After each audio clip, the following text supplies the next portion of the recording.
പിന്നെ ഇതിലൊരു കാര്യം, എല്ലാവരും ഈ രാഷ്ട്രീയത്തിന് കക്ഷി രാഷ്ട്രീയമോ അല്ലെങ്കിൽ മതമോ ജാതിയോ മതമോ ഒന്നും നോക്കാതെ എല്ലാവരും മീഡിയ ആണെങ്കിൽ എല്ലാം എൻ്റെ നല്ല രീതിയിൽ ഇപ്പോൾ ഈ കേസിന് എന്നെ സഹകരിക്കുന്നുണ്ട്, എന്നോട് സഹായിക്കുന്നുമുണ്ട്. ഒരു വേദനയായിട്ടുള്ള ഒരു കാര്യം എന്ന് പറഞ്ഞാൽ ഞാൻ പോലും അറിഞ്ഞില്ല ഇവിടെ സെക്രട്ടേറിയറ്റിനിടയിൽ സത്യാഗ്രഹം ഇരിക്കുന്നു കുറച്ച് കോൺഗ്രസ് നേതാക്കളാണ്. കോൺഗ്രസോ കമ്മ്യൂണിസ്റ്റോ BJP ഞാൻ അങ്ങനെ പറയാൻ ഉദ്ദേശിക്കുന്നില്ല. എല്ലാവരും എനിക്ക് സപ്പോർട്ട് വരുന്നുണ്ട്, ഒരു പാർട്ടി ഒഴിച്ച്. അതെനിക്ക് പറയാം, നിങ്ങൾക്കറിയാം ഏതാണെന്ന്.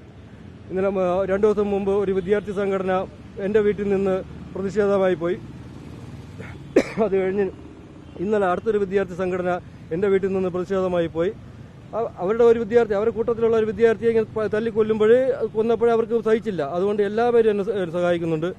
അതുപോലെ ഇവിടെ സത്യാഗ്രഹം കിടക്കുന്നുണ്ട്. ഒരു യൂത്ത് കോൺഗ്രസിൻ്റെ നേതാക്കളുണ്ട്, അല്ലെ സ്ത്രീയുമുണ്ട്. പക്ഷേ സങ്കടമാണ്. ശരിക്കും നിങ്ങൾ എനിക്ക് സപ്പോർട്ട് ചെയ്യുകയാണെങ്കിൽ എനിക്കിപ്പോൾ ആ സമരപന്തലിലോട്ട് ഇപ്പം പോകാൻ പറ്റിയ സാഹചര്യമല്ല. എൻ്റെ മകൻ്റെ ചടങ്ങുണ്ട് 41. അതുവരയ്ക്കും ഞാൻ ഈ അപേക്ഷമായി ഇറങ്ങുന്നതല്ലാതെ വേറെ സമരത്തിലോട്ട് പ്രത്യക്ഷ ഇപ്പോൾ ഞാൻ പോകുന്നില്ല. അതുകൊണ്ട് ആ സമരപന്തലിൽ പോയിട്ട് ഏത് സമരപന്തലിൽ പോയിട്ടാലും അവരെ ഒന്ന് ആശ്വസിപ്പിക്കാൻ എനിക്ക് ആഗ്രഹമുണ്ട്. ഏത് പാർട്ടി ചെയ്താലും നിങ്ങൾ ദയവ് ചെയ്ത് ഈ സെക്രട്ടറിൻ്റെ നടയിൽ അവരുണ്ട്. അവരെ ആരോഗ്യസ്ഥിതി വളരെ മോശമാണെന്ന് പറഞ്ഞ് എൻ്റെ സുഹൃത്തുക്കൾ പറയുന്നു. 6-ാം ദിവസം എന്തോ ആയി. അവരുടെ ആരോഗ്യസ്ഥിതി വളരെ മോശമാണ്. ഒരു സ്ത്രീയുണ്ട്, ജബി മാത്രമുണ്ട്. അതുകൊണ്ട് അവരുടെ ആരോഗ്യസ്ഥിതി മോശമാണ്. ദയവായി നിങ്ങൾ അവരോട് ചെന്ന് പറയുക, എൻ്റെ ഒരു അപേക്ഷയായിട്ട് സത്യാഗ്രഹം അവസാനിപ്പിച്ചേ പറ്റുള്ളൂ. അവസാനിപ്പിച്ചിട്ട് അവർ അർജൻറ്റായിട്ട് അവർ ഹോസ്പിറ്റലിലോട്ട് പോകണം. ഹോസ്പിറ്റലിൽ പോയിട്ട് ചികിത്സ നേടണം. ഇത് എൻ്റെ നിങ്ങളെല്ലാ ഇതുവരെയ്ക്കും നിങ്ങൾ എന്നോട് സഹകരിച്ചുകൊണ്ടിരിക്കുകയാണ്. എൻ്റെ ഒരു അപേക്ഷയാണ്. നിങ്ങൾ അവിടെ പോയിട്ട് അവരോട് സത്യാഗ്രഹം അവസാനിപ്പിക്കാൻ പറയണം. എൻ്റെ ഒരു അപേക്ഷയായിട്ട് അർജൻറ്റായിട്ട് ഹോസ്പിറ്റലിൽ കൊണ്ടുപോകണം. കാര്യം എന്ന് പറഞ്ഞാൽ അവരുടെ ആരോഗ്യസ്ഥിതി വളരെ മോശമാണ്. ഇപ്പോൾ രാവിലെ അറിഞ്ഞതെന്ന് പറഞ്ഞാൽ അവർ അവസാനിപ്പിക്കാൻ തയ്യാറല്ല. CBI അന്വേഷണം വന്നാലേ അവസാനിപ്പിക്കുമെന്ന് പറഞ്ഞു. അപ്പോൾ അവരോട് പറയുക CBI അന്വേഷണം തന്നിട്ടുണ്ട്. അവർ പറഞ്ഞിട്ടുണ്ട് ഉറപ്പായിട്ട് CBI അന്വേഷണം മുഖ്യമന്ത്രി ഉറപ്പ് പറഞ്ഞിട്ടുണ്ട്. അതുകൊണ്ട് അവർ മുഖ്യമന്ത്രി ഉറപ്പ് കിട്ടി CBI അന്വേഷണം തരാമെന്ന്. അതിന് ചിലപ്പം പുള്ളി പത്രസമ്മേളനം പറഞ്ഞിട്ട് വന്നു കഴിഞ്ഞിട്ടായിരിക്കും പറയുമോ, അതെനിക്ക് എപ്പോഴൊന്നും അറിയില്ല. അവരോട് അവസാനിപ്പിക്കാൻ പറയുക, ദയവ് ചെയ്ത് അവരോട് അവസാനിക്കാൻ പറയുക. പിന്നെ ഒരു കാര്യം എന്ന് പറഞ്ഞാൽ എൻ്റെ മകൻ നിങ്ങൾക്കെല്ലാവർക്കും അറിയാം, 15-ാം തീയതി തിരിച്ചു വിളിച്ചു എന്നൊക്കെ പറഞ്ഞൊരു കഥ ഉണ്ട്. പക്ഷേ ഇപ്പോൾ അതിനുശേഷം നമ്മൾ അറിഞ്ഞത് അവൻ്റെ കൂടെ ആൻറ്റി റാഗിങ് സ്ക്വാഡിൽ അവരെ റിപ്പോർട്ട് അനുസരിച്ച് അവൻ ട്രെയിനിൽ വന്നിട്ട് തിരിച്ചു പോകുമ്പോഴും ഇതിലുള്ള ഈ ബ്രൂട്ടലായിട്ട് ഉപദ്രവിച്ച 3 പേരുണ്ടെന്ന് പറഞ്ഞു ആ ട്രെയിനിൽ.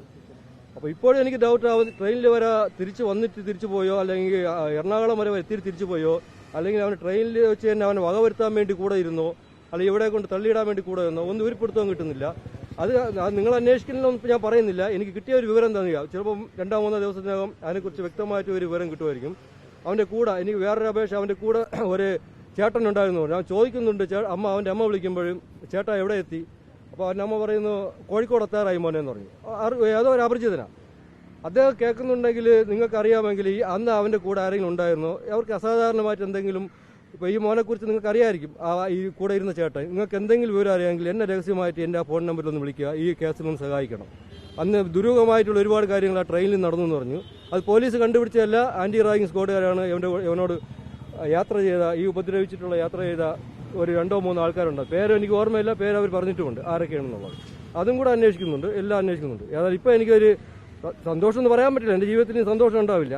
ഒരു തൃപ്തിയുണ്ട്, മുഖ്യമന്ത്രി ഉറപ്പ് പറഞ്ഞു CBI അന്വേഷിക്കാം. അതുകൊണ്ടാണ് ഞാൻ പറഞ്ഞത് അവിടെ നിന്ന് പറയാം, അവർ സത്യാഗ്രഹം ഒന്ന് അവസാനിപ്പിക്കണം. ദയവായി അവിടെ പറയാം സത്യാഗ്രഹം അവസാനിപ്പിക്കണം.